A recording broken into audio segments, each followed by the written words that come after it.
and we're going to be using a tuning fork and work to relieve your pain. So if you've got some little place in your body that is bothering you or something, why don't you let me know, and we will see what we can do about it. So the first thing I want to work on is while we get started and start getting an audience in here. I had someone who had some issues with the adrenals that we did last week, I think, and so I broke the timeline of one's life up into 20 units, and we worked on the first unit, and I broke that up into 20 units. So here we're going to use those units 1, 2, and 3 of that, and we're going to work closely through them. Here we go. 1.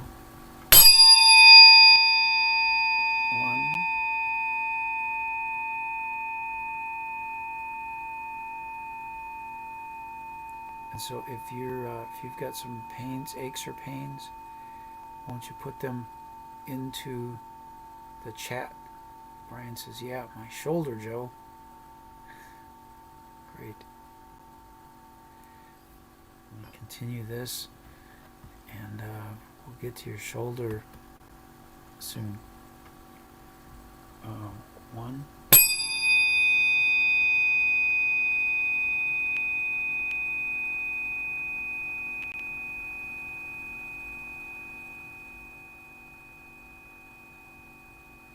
2.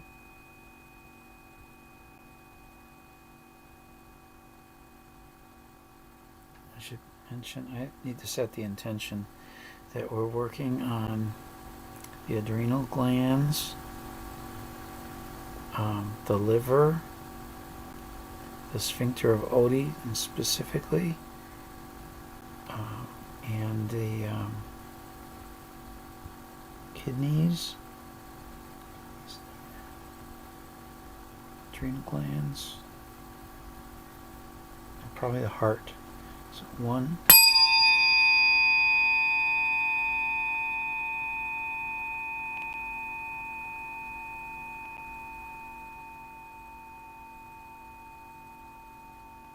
2.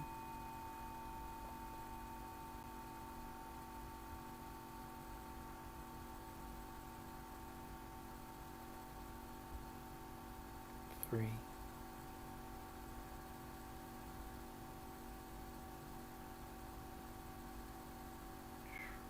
3.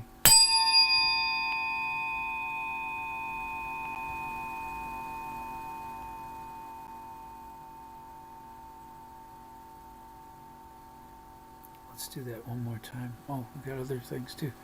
All right, we'll add the spleen on as well. Have you heard about the med beds yet, Brian? I have not really watched a show about the med beds, but it doesn't surprise me. This biofield tuning, you could set up a bunch of mirrors around you, and it would kind of have the same effect of what I'm doing.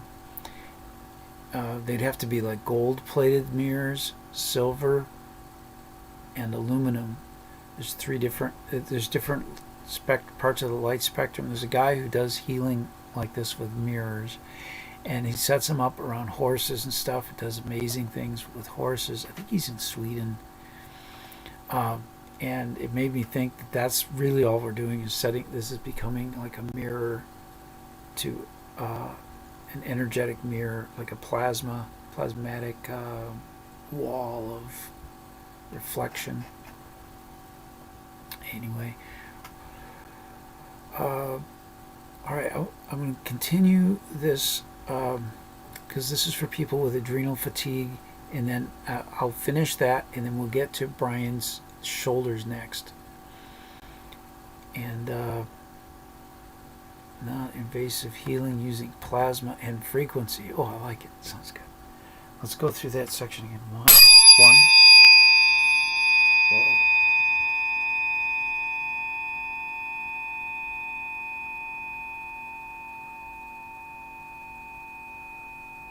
2. 2,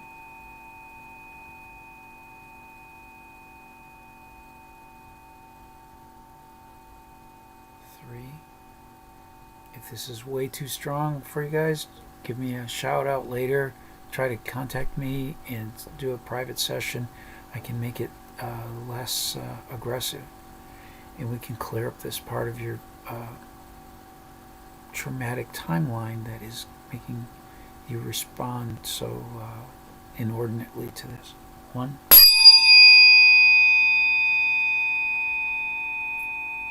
2, 3,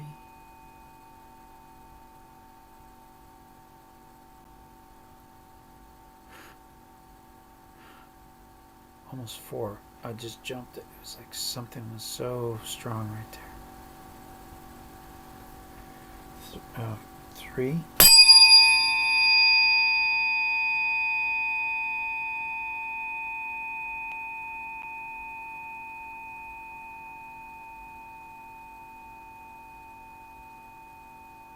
4.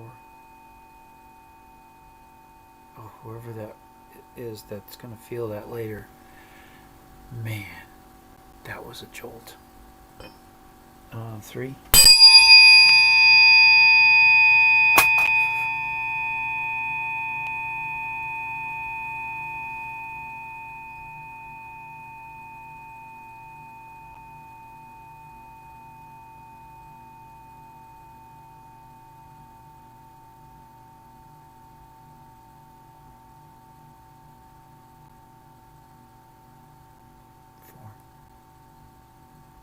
Something moved here. I feel like I'm interacting with something that is very powerful, almost an attachment on somebody, and I'm going to keep working on it. You all can be witnesses to this. The more people that witness this kind of treatment, it helps tell the story of the timeline in nonverbal ways. Here we go. 3,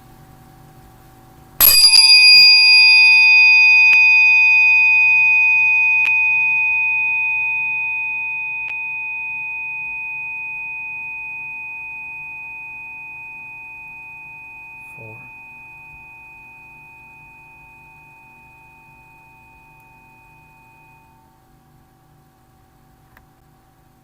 Brian writes, that's the best representation I've ever heard from you. I like the clarity and aggressiveness. Yeah, I'm being aggressive with this thing, whatever it is. 3,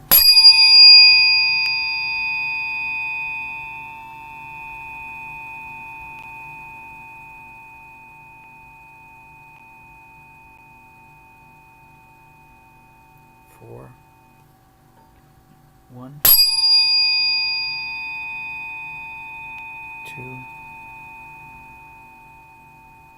3,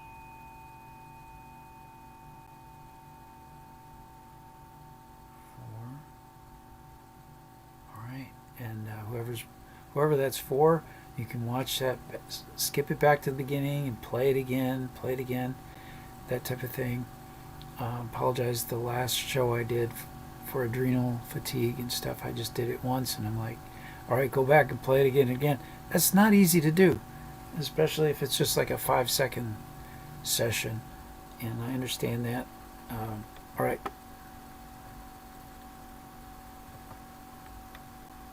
Brian says, that's me, Joe Baker. Yeah. Oh, were you feeling it, Brian?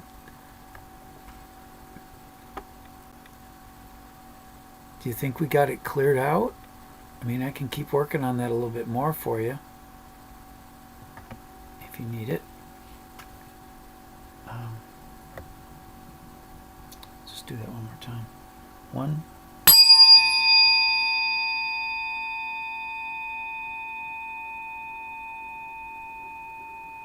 2,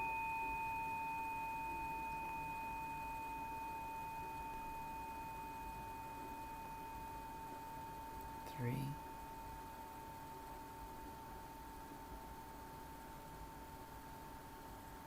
4,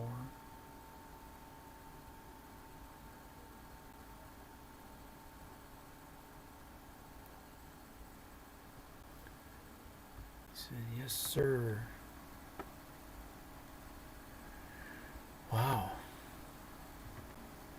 Well, you get that cleared up. Those adrenals usually represent trauma in early childhood, like birth, and this may help you with adrenal fatigue issues, because typically what happens is the whatever it is, a sphincter or a gland on the adrenals, that it's not tuned right because of that early childhood trauma, maybe during birth. And there's something about that trauma, that first time, if the trauma happens there, there's something in the biofield that inhibits your adrenal glands from being able to measure out the proper response in secreting cortisol or adrenaline. So now, if you play this enough, I need to do one more thing to clear that, to return all that energy back. Here we go. We're going to do some breathing in a second. All right. I'm going to do the 20 units of the life. I'm going to go 5 at a time. So 20, 15, 10, 5, 0. 20. Click, drag, collect. 20, 15, 10, 5, 0. Releasing to all those places. Inhale deep. Exhale. To the spleen, to the livers, to the kidneys, the adrenal glands. Inhale. Exhale. Waiting for someone who's clairvoyant to be able to see the white light on the end of the tuning fork.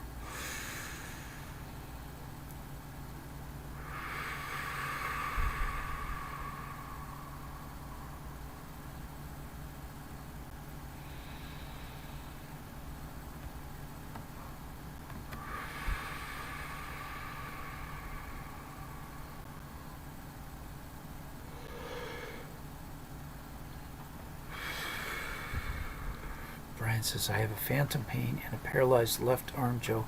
You might remember. Wow. Vaguely. I vaguely do remember. But, alright. Now, the shoulder, I'll work on both of them at the same time.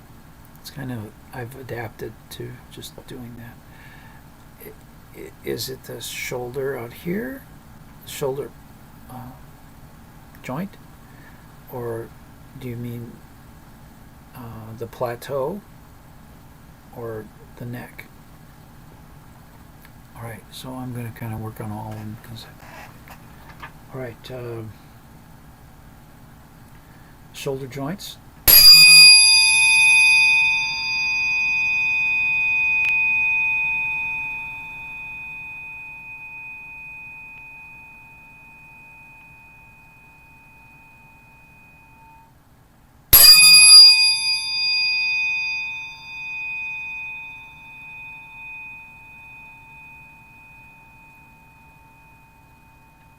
I'm sorry, is that really too loud?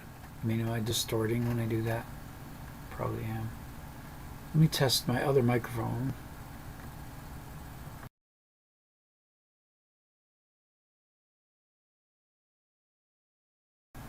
Testing 1, 2, 3. Testing. All right. Yeah, they still aren't letting me use my fancy microphone. Keep working on this. I won't hit it as loud, just so it doesn't sound so bad.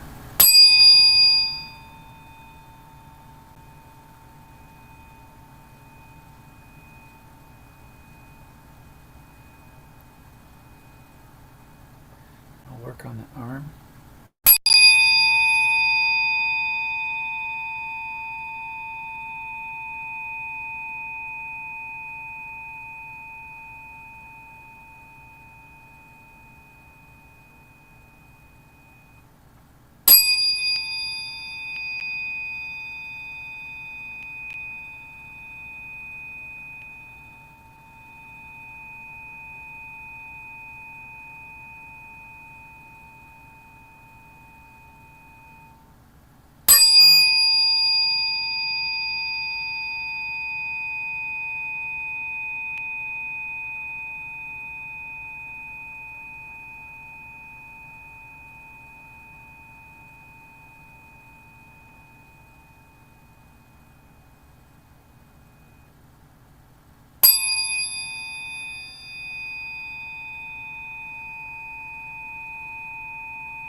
I'm a little bit emotional myself.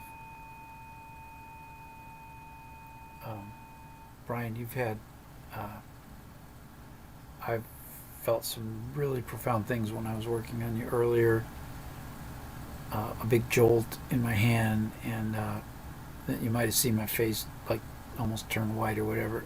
I don't know. But something was in that range, the level 3 going up to 4, about 3/4 of the way in.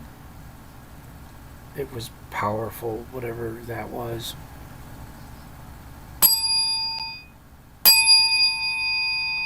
Working from the hand, the wrist, forearm, the elbow, going up the upper arm to the shoulder,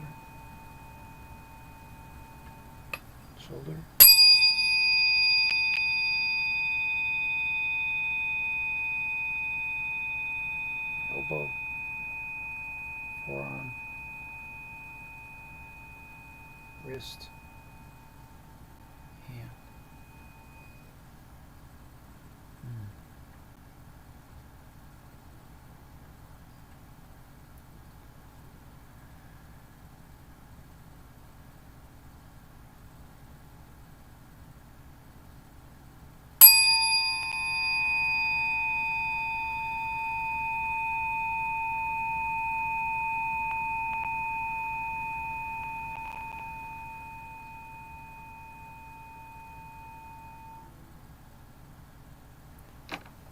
Right. What part of your arm do you?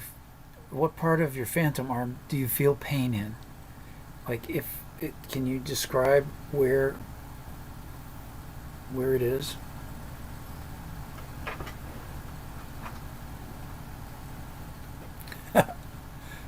It's funny how you write my name in uppercase letters.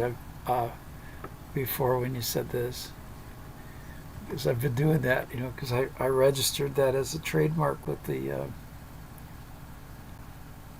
United States Trademark and Patent Office. It was a service mark I registered. All right, let's see. Well, I'll work on all these areas on the arm. Like, I'll work on the fingertips, the knuckles, here and here on the thumb, the wrist, and about 2 places here on the forearm, the elbow, the muscle here, and the shoulder itself. And I'm going to work on those from the timeline. So I'll go out at 20. I don't know what year this injury happened to you. If you can tell me the year, that would be great. Let's see what other information. It's good to see you. Keep up the truth. Thank you, Stephen.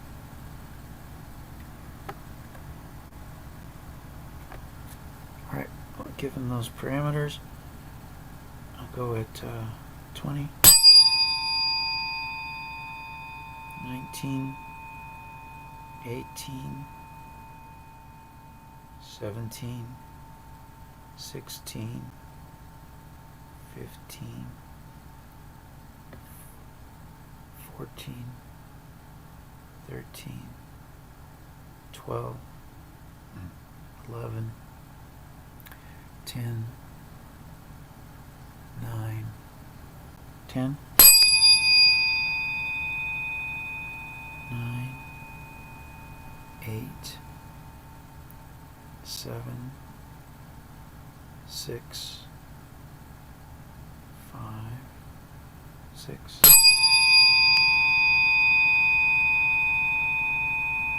5, 4, 3, 2, 3, 2, 1, 0. What? Feeling my right calf. Pressure.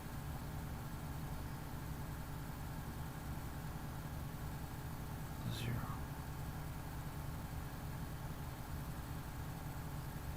Just something I'm noticing. Okay, 3, 2, 1.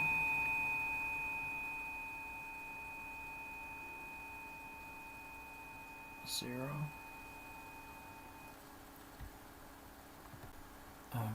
Brian Segner writes, my scapula was shattered and replaced with some foreign metal to hold me together. Yeah. And what year would you say that happened in?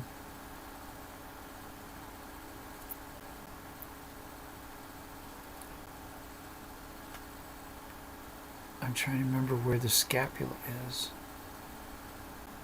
I think it's up here, but I'm not sure.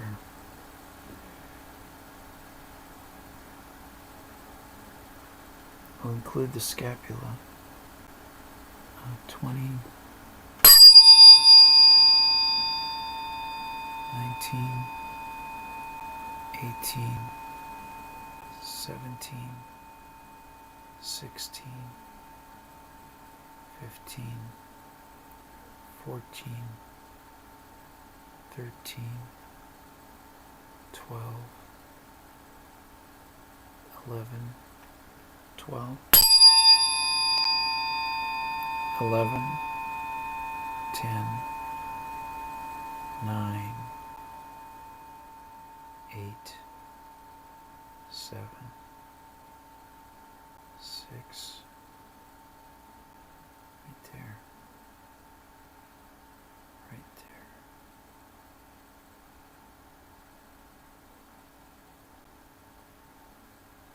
6.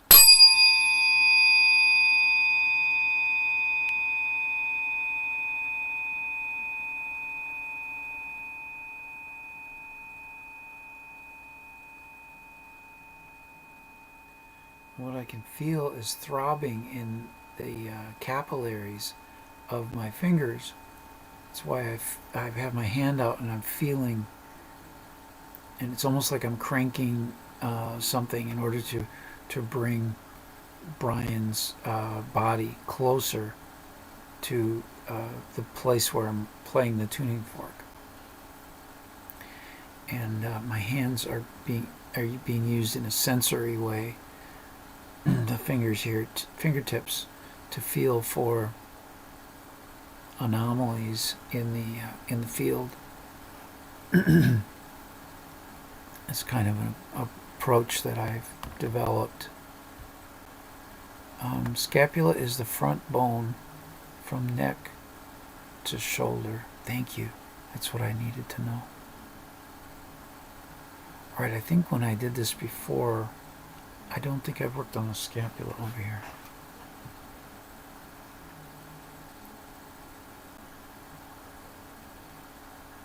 Scapula.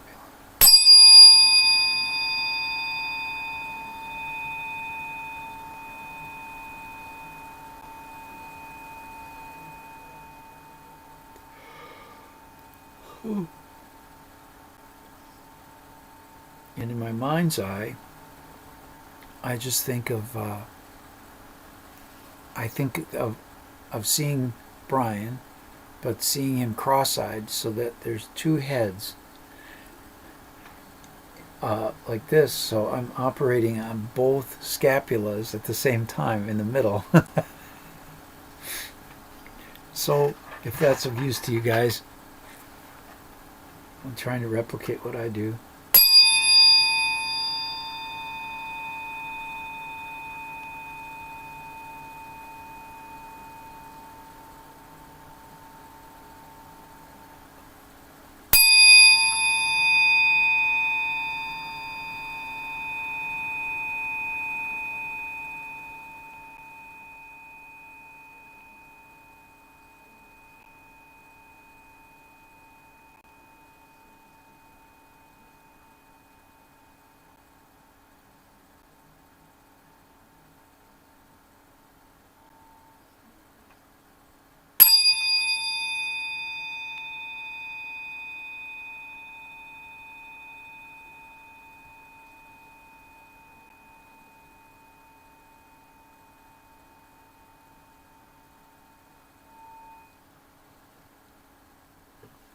All right, Brian. I hope that helped. Oh,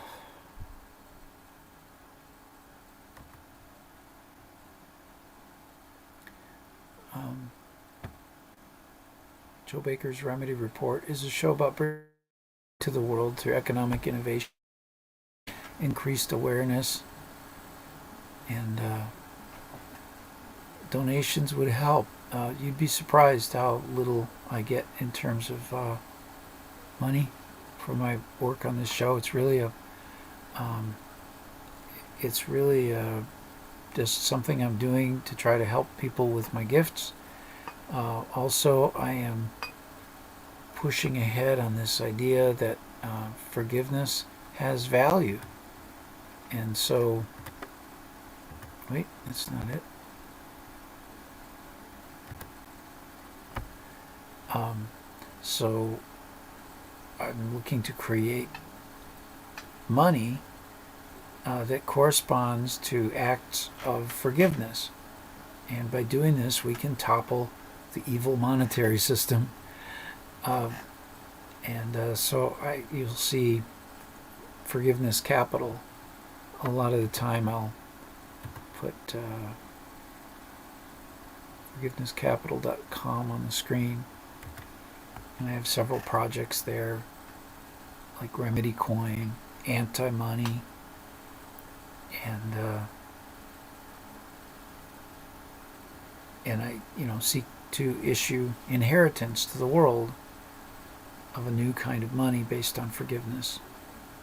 So there you go.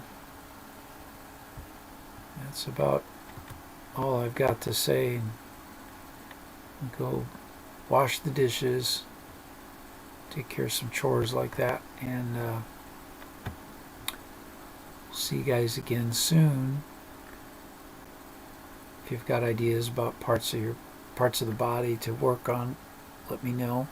If you don't know, I have a whole website at forgivenesscapital.com. There's a health link on there. Wait a minute. Where do we do this? It's about the Remedy Report show. So you look on there for Joe Baker's Remedy Report, and on that page there's a whole bunch of sections. There's a section, and it shows things like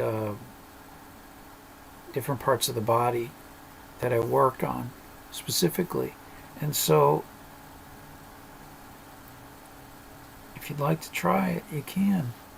Of course, I ask that you agree to forgive me for any adverse reactions these treatments might have, according to the forgiveness public license. But basically, it just means to forgive in case something happens like that. But on the more complicated part, if you actually look at it, forgiveness cap.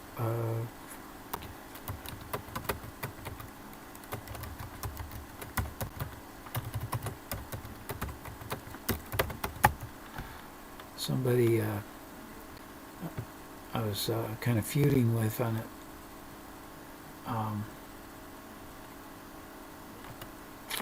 In a forum about ozone and its effects on the lungs.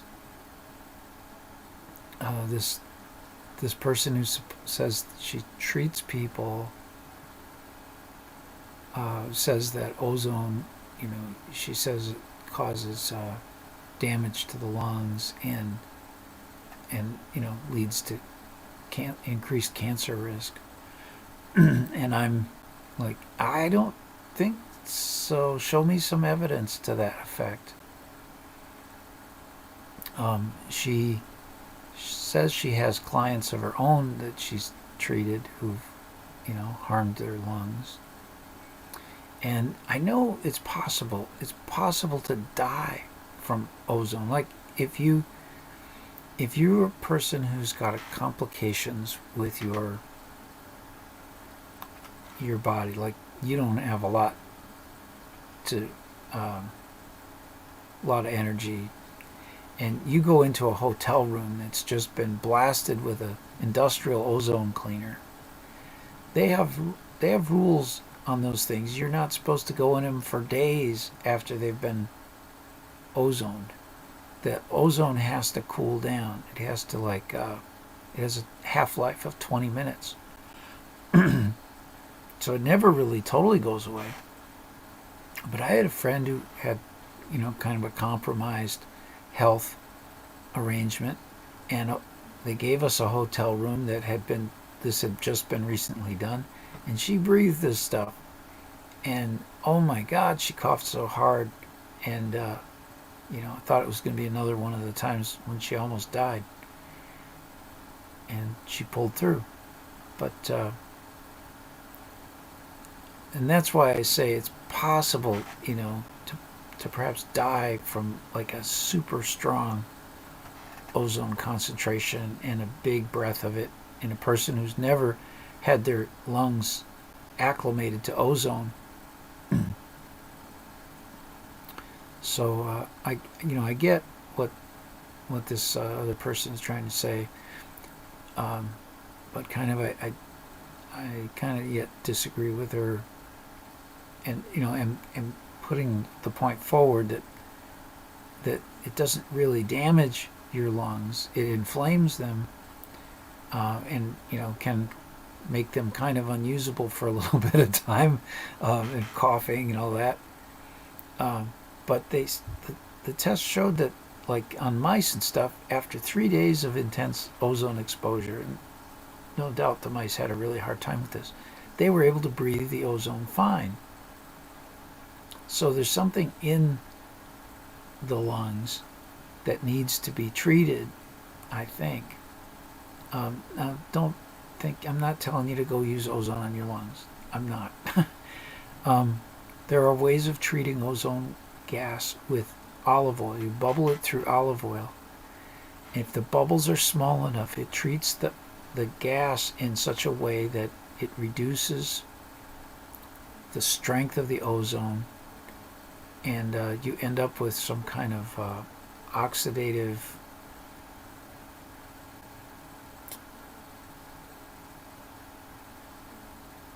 reactions. No, I can't think of what I'm thinking of there. But anyway, it's breathable, and this kind of thing is used for treating like COPD, and I think like pneumonia and stuff. So you would go very easy on it, and try for a second, one little breath, and turn it off for a while. Make sure you don't have any adverse reactions. But it's an interesting thing to do. All right, there we go. Are we good? Are you satisfied, Brian? Do you need more work done?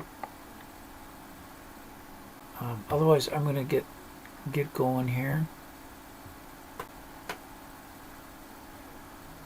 I've also got a website, josephwilliambaker.com. It's a new one on my list. So it's another one to kind of keep tabs on every now and then. I've got a page on there about vitamin A, and a page about my service mark with the patent office. Maybe we could start a forum up on there. That might be cool. All right, thanks everybody. Goodbye for now.